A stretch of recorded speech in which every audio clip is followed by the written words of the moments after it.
Hey, so we're back. I'm going to talk about how the battle is in your mind. The battle's in your mind. So it's kind of an interesting concept and topic. I'm listening to a book. It's called How Emotions Are Made. And one of the concepts is you're the architect of the experiences that you experience. If you were stung by a bee as a child, you might develop this fear around bees. So anytime you see or hear a bee, your heart rate goes up, you have this massive anxiety attack. Now, of course, exposure therapy and flooding therapy can help bring that down. Same thing, it's more common maybe with a dog. And so if you were bit by a dog, now as an adult, you're still scared of dogs. Well, obviously that makes sense, but you're still the architect of how you feel. You do have willpower to change it, whether it's through exposure therapy, flooding therapy, changing your mindset around it, and then just trying to have more positive experiences. Your brain is this prediction machine where it's constantly predicting the world around itself, and it wants to know what's coming next. And that's what drives us crazy. Anxiety is the fear of the unknown. It's not knowing exactly what's going to come next, and that's what can terrify you.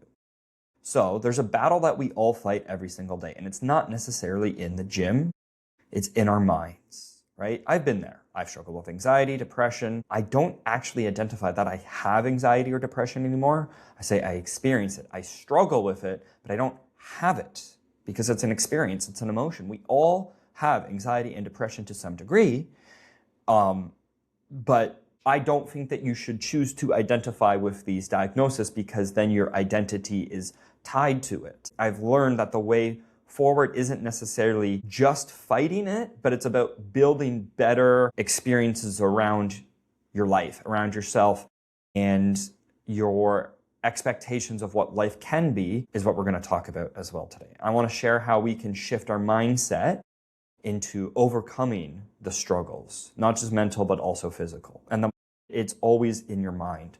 As another sort of way I can see this, clients who have a positive mindset, clients who don't take a victim mentality, clients who are willing to grow, learn, and be humbled by life have almost an infinitely high success rate in their health journey.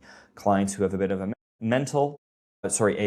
victim mentality, clients who you can see that they give up, they will not get to their end result. Even doctors say that their patients that have a positive mindset are more likely to survive and thrive versus others who have a negative mindset are more likely to give up and actually do pass away. So I've had anxiety when I was 14. That's when I first started to really experience it and feel it. If you've ever seen what's that, Inside Out, or like the one with the Pixar movie with the feelings, right? And when you turn a certain age, you have this new wave of anxiety. Yeah, I had that at 14, and it was struggling with the fear of the unknown. Fear of the unknown is the root cause of most anxiety. It's a lack of control over the outside world. You start to have different levels of pain and suffering, and obviously you're going through changes and different friend groups and girl problems, and you have this internal pain and suffering, and you don't feel like that's ever going to go away. It's very intense, it's new, it's novel. And I actually ended up having a couple attempts on my life at age 15, 16, and it's actually ironically what made me who I am today, strong and resilient. I'm not saying that you should go through stuff like that. That's why I'm sharing it, so you don't have to. And so you can change your mindset and you can live vicariously through me in that aspect, right? This experience is what becomes one of your greatest teachers. It's what can shape you to who you are today, adversity, right? And the man who can master his mind can conquer so much more in the real world. My first mantra, and I forget where I heard this, was "this too shall pass." And then I looked up the story behind it. There was a king, and he wanted a ring that would make him feel, something that would apply to both his highs and his lows, that would help him to cherish his highs and also to get him through his lows. And it's "this too shall pass." When it comes to that, obviously, when I was like, okay, yeah, I like that, because when I'm going through anxiety and depression, when I'm experiencing it, hey, this too shall pass. Then when I have something positive happen, hey, this too shall pass, so I better enjoy it, right? And so I found a lot of different quotes and mantras over the course of my last 15 years that have helped me. I realized I actually really like philosophy, hence trainer's wisdom. The idea of a phoenix, I actually have a tattoo of that, regrowth or rebirth and growing back when you've been struck down. Ironically, well, not ironically, but after having a good bout of anxiety, depression, and trying to take my life, I had a torn ACL, torn up hip, and I had to come back from those. And anytime I had a setback, I really drew power from that. Okay, I got through something before, I can get through this again. Why me? Well, why not me? I know I'm strong. And if something bad is going to happen to somebody, it better happen to me because I know I can get through it. I don't know, I had that weird mindset, but hey, it worked. And sometimes things just click. You just realize you're more capable of what you actually can do. And it just all starts with one step. So the battle is in your mind. We are architects of our own emotions, experiences, and expectations, right? The brain, again, is a predictive machine, and it picks up on patterns and statistics without you even knowing, and it will always draw from past previous experiences. One of the cool analogies in here, I think this one's really cool. With babies, even as babies, it's predictive machine. So there was a study with babies, and you have lollipops, and you have two colors. You have purple and black. And the babies develop a preference for the two flavors. Some babies like the purple colored flavor, and some like the black colored flavor. And you can tell which baby has a preference. Cool. Well, what you do is in a jar, let's say you fill a jar mostly with black, but there's some purple in there. And you fill a jar mostly with purple, but there's some black in there. And you take a lollipop out of the jar, but you don't see you don't show the color to the baby. And you take one out from each jar, and the baby goes to the side that they predict would have the flavor that they enjoy. And again, that's infant, that's babies. So that's literally starting from scratch. And I think that's very interesting. Two people can experience the same event in very different ways based off of past experiences and mindset. So again, another kind of story here. This is like a pretty traditional story. I probably mentioned it before of recent, but you have two people and they're two sons of a father, and the father's an alcoholic. One son says, I'm an alcoholic because my father was an alcoholic. And the other son says, I don't drink alcohol because my father was an alcoholic. I think that's a very interesting way to look at it. I know I've compared myself to my brothers because we had a similar upbringing. I think that was on a somewhat recent podcast, and talking about how me and my older brother have very different outcomes despite having a similar upbringing. And there's not a right or wrong in that situation. He's not an alcoholic per se, but he's made different choices than what I've made. I definitely focused more on health and fitness early on. He focused on art and creativity. I focused on academia. He focused on being free-spirited. It's funny because now he's a little bit more into the health side of things, and I'm probably a bit more into the free-spirited side of things. It's just been different journeys at different points in our life. And many people struggle with motivation and discipline because of these internal battles. And I see it with my clients pretty regularly. The antidote isn't thinking about it. It's just doing something. Start small. And I think people forget that when you have these internal battles of, oh, I don't have the motivation, I don't have the discipline, I'm anxious, I'm depressed, that's your signal to start to do something, because that is the best solution for the problem. I'm depressed. Okay, well, what can we do about it? You're going to be depressed for a while. You can go to a gym and still be depressed and lift weights, but you're going to feel better after. It's not going to cure it, but it's a great treatment. And you do that day in, day out, week in, week out, year in, year out, you will feel better. It's not going to be perfect, but you will feel better. Same thing. Okay, you're anxious, you're depressed, right? You will feel better after that. You can also focus on sleeping a bit better. I know it's going to be hard, but hard things are worth doing. You can also focus on what you're putting into your body, not just diet, but your books you read, the people you're around. That's part of your mind diet. You can focus on that. Again, I'm no mental health expert, but I think we can all agree that the stuff you put into you, the exercise you choose, the food you choose, the knowledge you choose, the mindset you choose, will have an effect on sort of your anxiety and depression, in that internal battle. And I think when you realize that you can control certain things that go into you, you can somewhat control how you feel. Whenever I'm starting to feel a bit more anxious than normal, a bit more depressed than normal of what my normal baseline is, which my normal baseline is not anxiety or depression, I experience anxiety and depression, I check in with myself. And I've been doing that over and over and over, checking in. Okay, yes, you know what? I haven't been sleeping the best. You know, I haven't been social with my friends. You know, I haven't seen the sun in a while. You know, I have been overworking. Maybe I need to take a little R&R. Usually it's not, oh, I haven't been going to the gym, but that can be something for most people. It's very hard to be depressed when you're lifting heavy weight because you're thinking about the heavy weight, right? When depression hits, I focus also on one step at a time. It's so hard to get out of bed today. Here's something interesting. Sometimes when you're feeling depressed, obviously it can be chemicals in your brain, and sometimes that's what can make you feel so heavy. Depression, deep rest. And it can feel so heavy to get out of bed. Dopamine can drive movement, and sometimes you have lack of dopamine. Ironically, movement then can also cause dopamine. It's not the chicken or the egg. It's not, you don't know which one necessarily comes first. And so if you break down the step of getting ready for the day, oh, that's a big task, and that's one task. Okay, we're just gonna get out of bed. So take the covers off, right? You did that, that was easy. Okay, you gotta slide over and get your feet on the ground. Hey, you did it, cool, awesome. Okay, you gotta get up, you gotta get into a shower. Okay, you did that. You can enjoy a nice hot shower for as long or as short as you want. All right, you just gotta get some clothes on, and you gotta eat a little bit of breakfast before you head out for the day. All right, clothes are on, done, breakfast. Make 2 eggs and a small piece of toast. Try to eat the eggs, at least the egg yolks, and at least eat half the toast. All right, you did that, great. You got some fuel in you, and within an hour, you have a great start to your day. You actually got out of bed.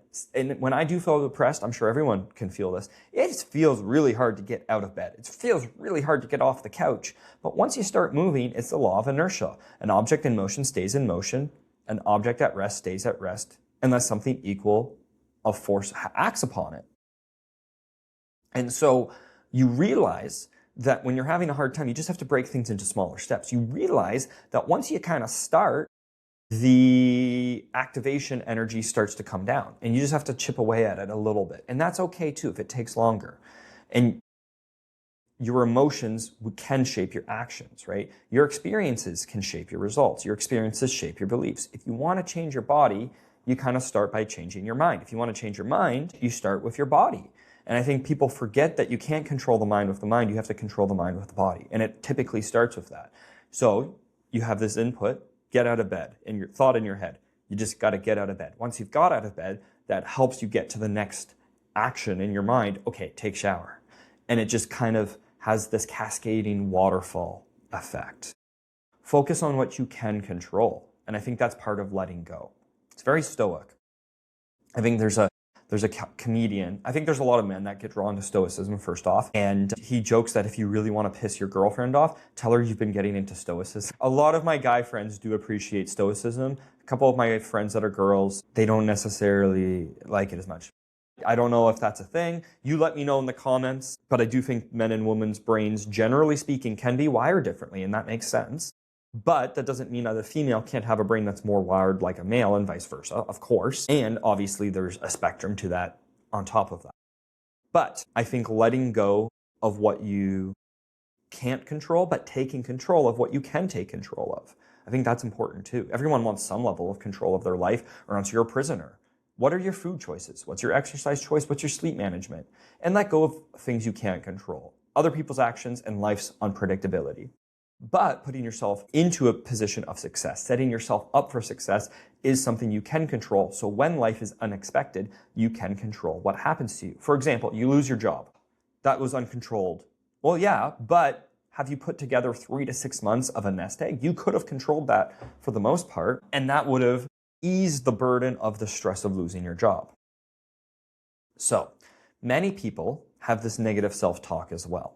And I think one thing that you can do is learn the positive self-talk, but it starts with recognizing the negative self-talk.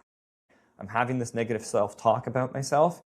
I recognize that. Let's interject at least 1 or 2 positive self-talks. Now, here's what's funny is many clients tell me that their inner voice actually slowly starts to sound like my voice because I'm keep giving them this positive self-talk in our personal training sessions. Nick, I'm so sorry. I know I suck. I'm late by 5 minutes. I would say, oh, cool. Thank you for showing up. That's great. I know you could have just canceled. Thank you so much for showing up. Okay, yeah, I guess you're right. Hey, you know what? It's hard to show up sometimes. And, it's easy to make an excuse of, hey, I'm already 5 to 10 minutes late. I cancel me. We can do a lot with the last 20 minutes of our session. So I appreciate you showing up. I have had those 2 types of clients. There's one client, I'll give you an architect, who's 5 to 10 minutes late. It's a 30-minute session. Oh, what's the point? I'm going to cancel. Just bill me.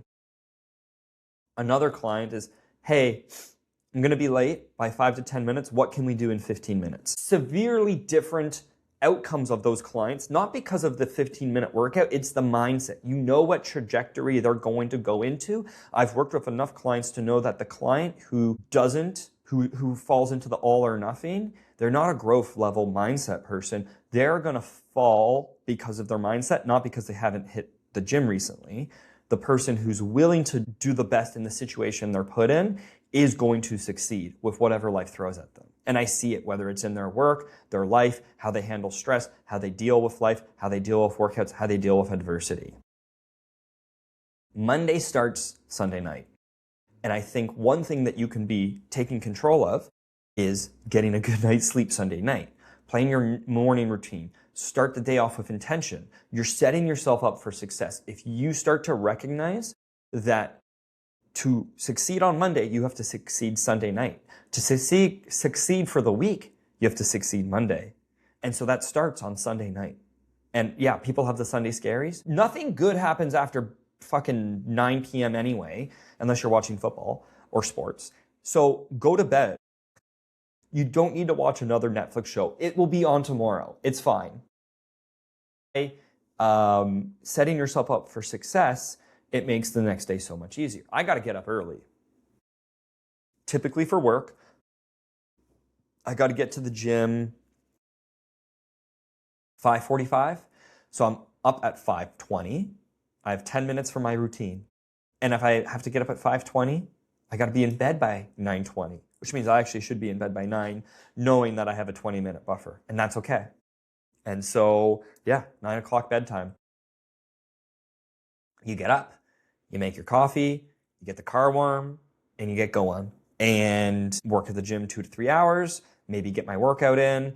And by 9:30, 10, I've done 3 hours of work, 2 hours of work, and I got my workout in. People don't even start work until 9. So I'm way ahead of the day.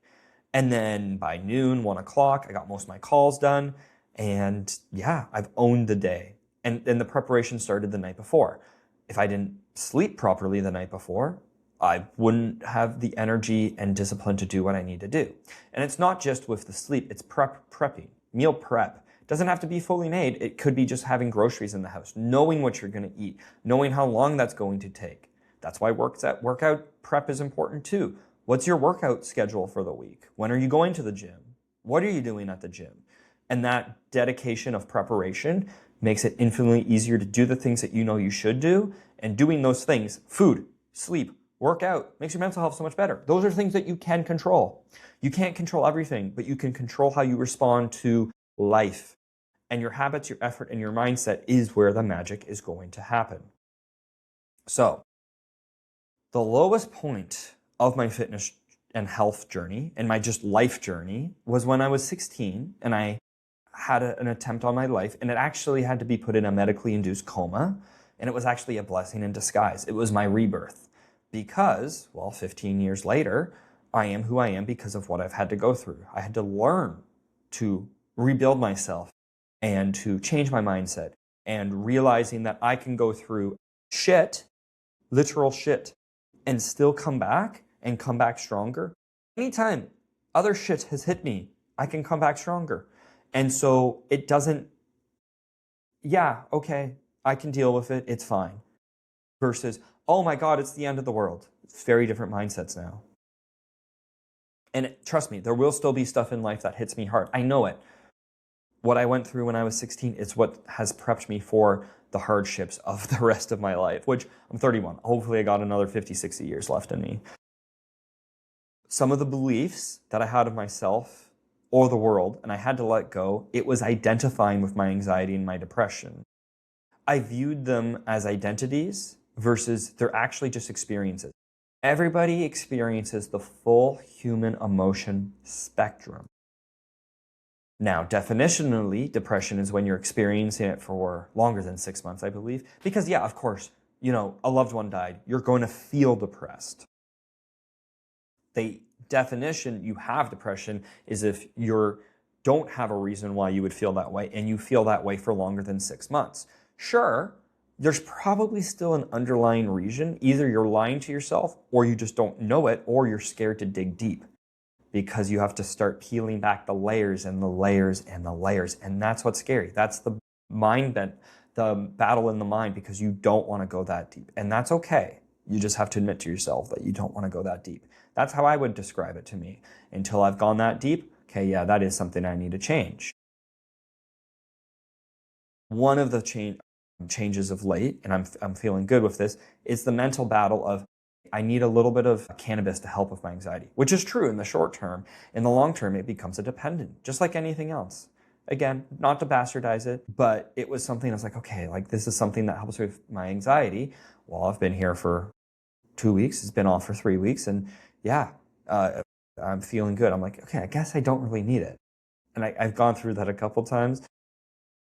We will see what happens when I get back to Canada. I know my mom will be on me in a good way. Friends will be on me in a good way. Kelsey, I know she'll call me out on it. Rob, Chris, Deepak. And so I think in the short term, it's one of those things. But in the long term, it's like, yeah, why am I doing it? Well, I'm a little anxious right now. Even I get anxious. Okay, sit with it. Just sit with it. And I think that's something that it's forcing me to do while I'm here, which is a good thing. Not that that's the reason, but I know that is one thing when I do travel. I'm like, okay, it's a good chance to reconnect with myself and sit with what's kind of gnawing at me just a little bit. And that's that mental battle. One of the habits and game changers that's been for me is every single day, there has to be some kind of positive action for myself. Gym is obvious. And so I don't even count the gym anymore, but for some people, it can be the gym.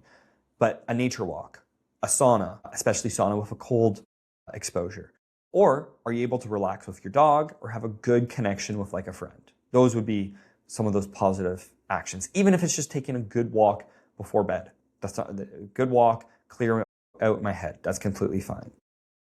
I think something I wish people would understand about the connection between their mindset and their health is that working out isn't just for your body, it's also for your brain, and a healthy body will fuel a healthy brain, which a healthy brain will help with your mindset. Of late, I've been thinking, there's been a couple football players who actually have committed suicide of late. They have potential for CTE, which is a ton of concussions. That affects their brain health. I wonder, again, the degeneration of the brain, what that kind of feels like, whether it's someone with dementia or someone with CTE.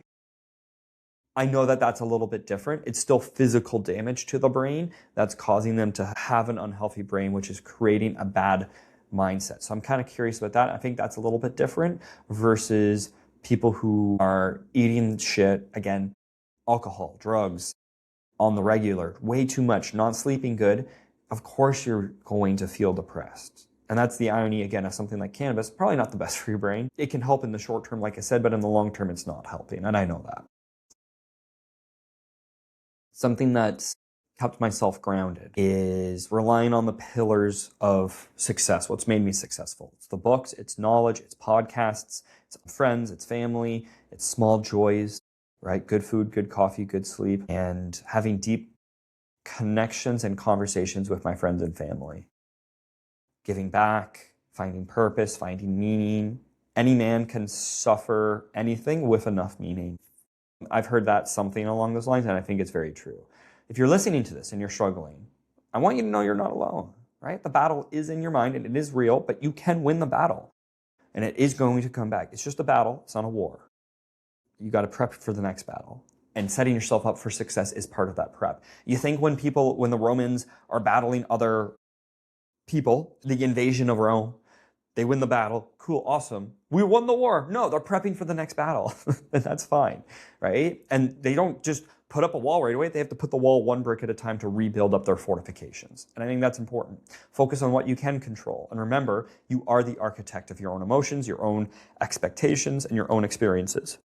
Let's build something beautiful. Now, what's one thing that you're holding on to that you need to let go? And what's one thing you can start controlling today? I'd love to hear your thoughts. Reach out to me on Instagram, thicknick1ta, or leave a comment here, and let's keep this conversation going.